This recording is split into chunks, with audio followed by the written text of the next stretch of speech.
सभी मीडिया के साथियों का बहुत बहुत धन्यवाद कि वो आज की प्रेस वार्ता में पहुंचे। जैसा कि मैं यहाँ सदर 322 पे प्रत्याशी हूँ और आपके माध्यम से गोरखपुर के लोग अपने प्रत्याशी के विषय में जानना चाहते हैं, फिर प्रिंट मीडिया के माध्यम से हम लोग प्रयास करेंगे कि अपनी बातों को उन तक पहुँचा दें। लेकिन मैंने कल कहा था कि कुछ जो ज़रूरी चीज़ें हैं जिन पे बात होनी चाहिए, तो वो 5-6 पॉइंट है, पहले मैं उन पे अपनी बात रख दूं, फिर जो आपके सवाल होंगे उन पे भी अपनी बात रखूंगा।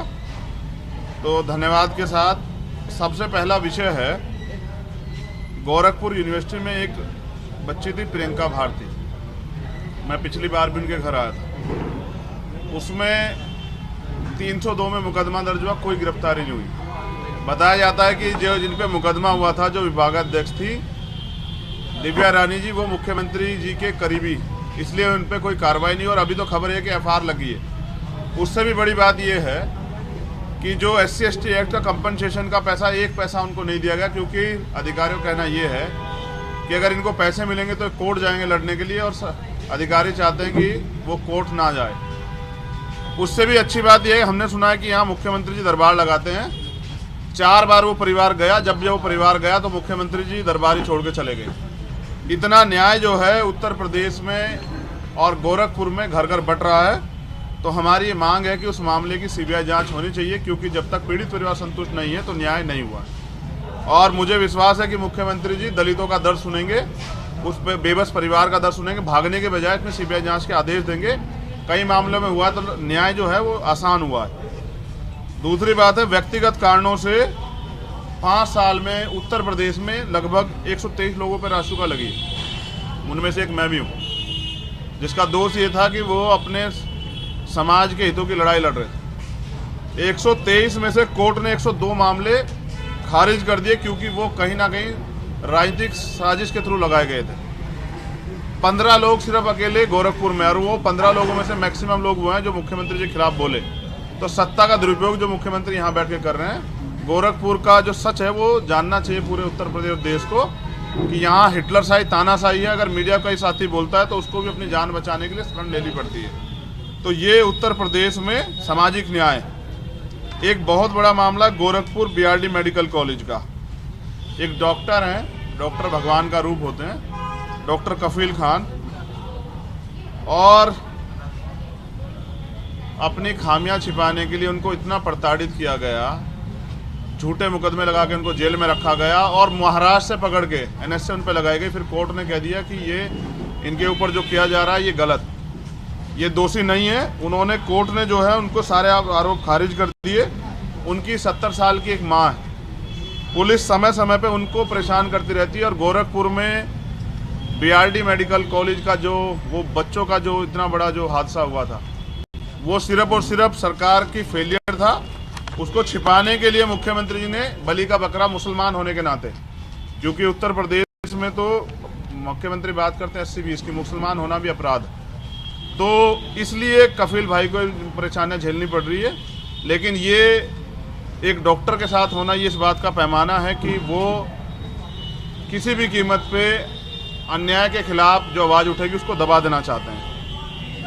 मुख्यमंत्री जी अपराध मुक्त की बात करते हैं, लेकिन गृह जनपद गोरखपुर में अगर कोई पर्यटन के लिए घूमने आए, जहाँ 2-3 हज़ार करोड़ रुपए लगा के जो पर्यटन के काम की बात चल रही है, तो यहाँ की पुलिस जो है वो होटल में घुस के कमरे में पीट के लोगों को मार देती है। और एक बड़ा उदाहरण मनीष गुप्ता जी का आपके सामने, ये है गोरखपुर की कानून व्यवस्था। एक और मामला आपकी जानकारी में, 18 दिन बाद 2 बच्चों का शव मिला, उनके परिवार के लोग कल जाम लगाए हुए थे।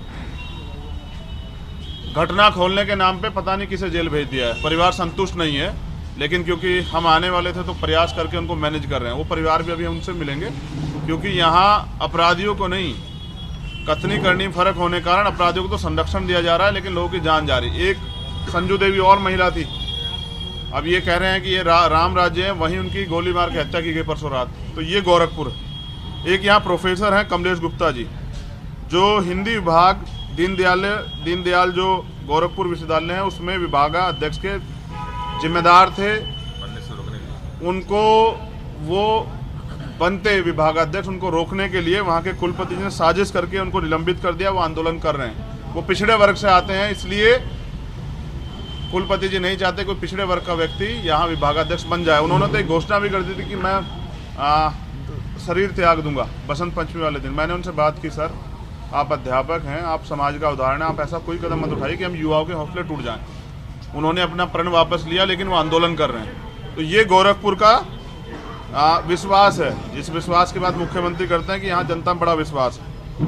2018 में गोरखपुर विश्वविद्यालय में असिस्टेंट प्रोफेसरों की भर्ती हुई थी, और गजब की बात यह है कि मुख्यमंत्री ने सब जाति के बड़े पैमाने पर लोग वहां स्थापित करा दिए। एक लिस्ट है पूरी, और मीडिया के साथियों से पता लगा कि जो लिस्ट 2 दिन पहले रिलीज हो गई थी कि भाई ये लिस्ट हो सकती है संभावित, वही लिस्ट वहां जात पैमाने पे थी। मुख्यमंत्री जी कहते हैं हम दलितों के हितैषी हैं, उनके घर खाना खाने जाते हैं, लेकिन प्रमोशन में रिजर्वेशन का इतना इंपॉर्टेंट मामला 3 साल से उनके डस्टबिन में पड़ा हुआ है, अब तक उन्होंने उस पर कोई कार्रवाई नहीं की। ये है बीजेपी और उत्तर प्रदेश के मुख्यमंत्री, जबकि सुप्रीम कोर्ट का ऑर्डर है कि आप सरकार चाहे तो आंकड़े जुटा के दे सकती है, वो देना नहीं चाहते।